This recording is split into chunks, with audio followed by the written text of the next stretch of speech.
असगुन और सगुन कई प्रकार के होते हैं।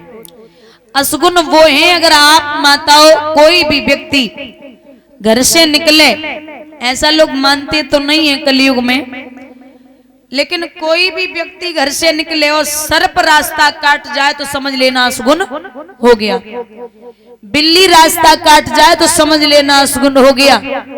आप घर से निकले, बाहर कदम रखा, जरूरी काम से जा रहे हैं और दो श्वान कुत्ते आपस में दरवाजे पे ही लड़ जाए तो समझ लेना असगुन हो गया।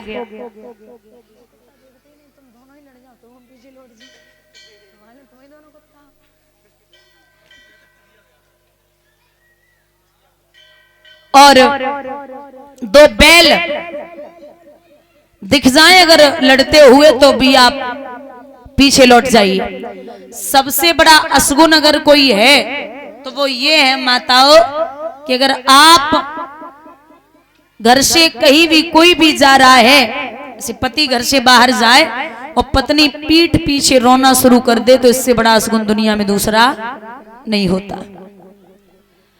और सगुन, सगुन वो है कि आप घर से निकले और कोई फूलों की भरी टोकरी लेकर के आपके सामने से निकल रहा है तो समझ लो काम पूर्ण हो गया। कोई गाय अगर अपने बछड़े को दूध पिलाती हुई मिल जाए तो समझ लो काम पूर्ण हो गया। कहीं आप जा रहे हैं और मंदिर से धूप बत्ती अगरबत्ती की सुगंध आ रही है तो समझ लो काम पूर्ण हो गया। आप घर से निकले और मंदिर पड़ जाए और घंटे घड़ियालों की आवाज आ रही हो, दूध का भरा पात्र लेकर कोई निकल रहा है तो समझ लो काम पूर्ण हो गया। अच्छा, माताएं कुछ घर में ऐसे काम करती हैं जिसे करने से 100% गरीबी आने के चांस रहते हैं।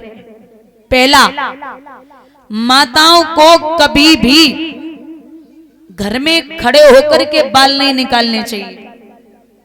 दूसरा, बुझे हुए चूल्हे पर कभी बर्तन नहीं रखना चाहिए।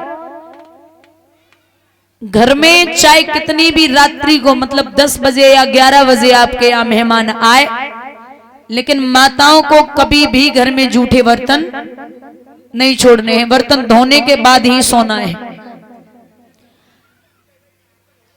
और कुछ माताएं अभी गर्मी जब पड़ती है तो आटा अगर ज्यादा लग जाए तो वो आटा उठा करके फ्रिज में रख देती, उसके सुबह रोटियां बना के खा लेती हैं। मैं नहीं ऐसा बोलती, विद्वान कहते हैं कि शाम का रखा हुआ आटा सुबह तक पिंड का रूप धारण कर लेता है। जो आटा आप रोटियां बना के पति को और बच्चों को खिलाएंगी उससे बुद्धि विहीन होती है, इसलिए उस आटे की रोटियां बना के नहीं खिलानी है। और जब से ये फ्रिज आया, पहले हमारे दादा बैठे हैं, पहले जब फ्रिज नहीं था तब पानी किसमें भरा जाता था? गागर में, मिट्टी की गागर। आज भी कहीं कहीं लोग रखते हैं, तो मिट्टी की गागर में पानी भरा जाता था। अब तो आज भी प्रैक्टिकल करके देख लेना कि अगर मिट्टी की हांडी में दाल बनाएंगे वो दाल आप 3 दिन तक खा सकते हो। और महाराज कुकर में दाल बनाना, वो कुकर वाली दाल सुबह वाली शाम को बेस्वाद लगती है। कुकर तो सीधी कहता है तू मेरी सीटी बजा, मैं तेरी सीटी बजाऊंगा। और माताओं, अंधेरे में कभी भोजन नहीं करना है। अंधेरे में कभी भोजन नहीं करना है। सूर्य अस्त होने के बाद कभी घर में झाड़ू नहीं लगानी है। सूर्य अस्त हो जाए तो उसके बाद घर में झाड़ू नहीं लगानी चाहिए। और सबसे बड़ी बात, एक बात बताओ माताओं, जैसे घर में रोटी बनाती हो तो सबसे पहली रोटी किसकी होती है? गाय की। और सबसे बाद वाली कुत्ते की। चलो मान लिया सबसे पहली रोटी गाय की है, दे भी दोगी, लेकिन बाद वाली रोटी जो बनाती हो, पहले तो 4 रोटी जैसे बनती हैं तो सबसे भारी सी रोटी बनाएंगी कुत्ते के लिए, बोले अब लास्ट वाली है तो कुत्ते के लिए बना दें बड़ी सी रोटी, जैसे 4 रोटी की 1 रोटी बने। बाई चांस कुत्ता नहीं आया तो खुद खा लेती हैं। अब कोई पूछे कि भैया रोटी खाए ली, तुम्हारी कसम एक ही खाई। वो 4 की पहले ही एक थी, तो तुम्हें एक ही खानी है। अब तुमने हिस्सा किसका खाया है?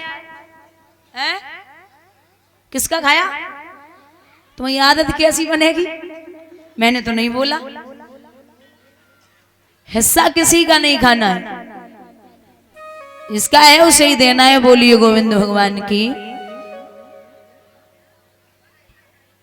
महाराज असगुन हो रहे लेकिन नहीं माने, बारात लेकर के चले। और जब बारात लेकर के पहुंचे, रुक्मिणी ने सुना है कि कृष्ण नहीं आए हैं, शिशुपाल आ चुका। भगवान को याद किया, हे जगताधार, लगता है आप मेरी 2 पैसे की कराएंगे। आप तो आने का नाम ही नहीं ले रहे।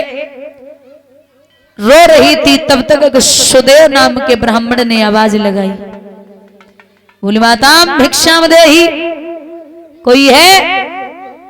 रुक्मिणी के कानों में आवाज पहुंची, बाहर निकल के आई, हाथ जोड़े, हे ब्राह्मण देव क्या चाहिए? तो ब्राह्मण की निगाह रुक्मिणी के चेहरे पे पहुंची, बोले लाडो क्या बात है, तू व्याकुल है? बोले हाँ, हमारा भाई अपने मित्र के साथ में विवाह कराना चाहता है, मैं नहीं करना चाहती। तो बोले किससे करोगी? बोले भगवान कृष्ण से। जवाब दो तो मैं क्या कर सकता हूं? बोले महाराज मैं एक पत्र लिख रही हूं, आप उस पत्र को मेरे कन्हैया तक पहुंचा दो।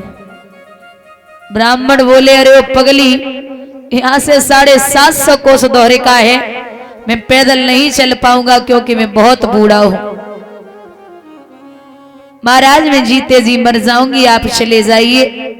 जब रुक्मिणी ज्यादा रोई है तो ब्राह्मण बोले लिख दे चिट्ठी, मैं पहुंचा दूंगा।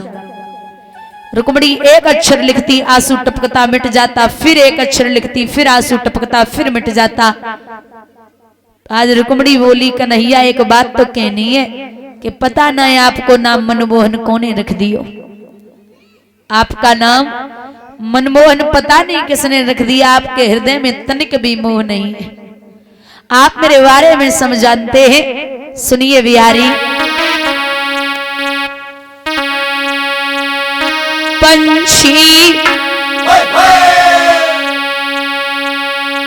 ले जा मेरे श्याम पिया के देश, पंछी तालियों का साथ देते हुए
लिखा और वो पत्र ब्राह्मण को दिया, बोले ले जाइए महाराज। ब्राह्मण जब वो चिट्ठी को लेके चले,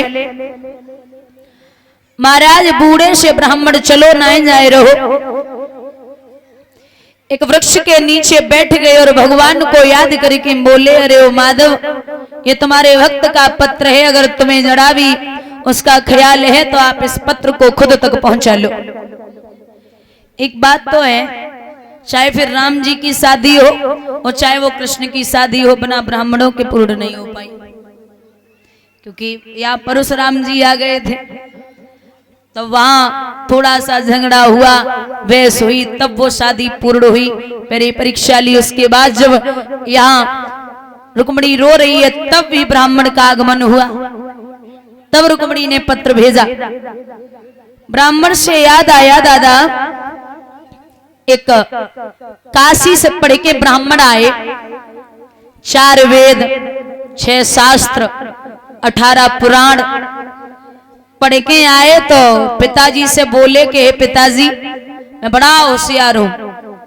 बोले क्यों? बोले मैं बहुत विद्वान हो गया हूं, मुझे सब कंठस्थ है, आपको जो भी जहां से पूछना हो आप हमसे पूछ सकते हैं, मैं सब बता सकता हूं।